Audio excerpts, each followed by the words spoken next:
Hi, Joseph here. Another episode of Eja. This episode we're going to be looking at First John chapter 4.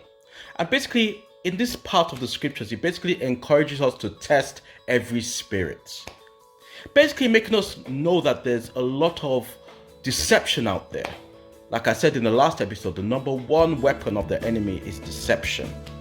So that's why every spirit, every form of teaching, every form of doctrine that comes your way, you need to test it.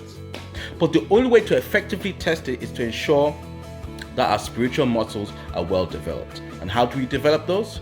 Through prayer, reading our word, fasting, fellowshipping with other Christians. But the main thing is prayer and reading your words. So that have that one-to-one relationship with God. So that when people present you with scripture or any kind of doctrine or any kind of teaching, it's a situation where you can go to God and effectively say, God, is this in line with what you're saying?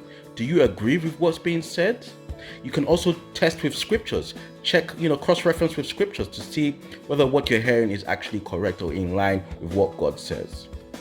And really, that's all for this episode. Now take on the challenge that follows. So, leave a scripture in the comments along with what that scripture means to you.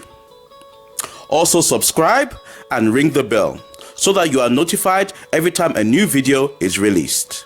Eja means fish in Yoruba, inspired by Matthew 4 verse 19, where Jesus invites Peter and Andrew to become fishers of men, which is tied into Matthew 28 verses 16 to 20, where Jesus Christ gives the mandate to share the gospel to the whole world.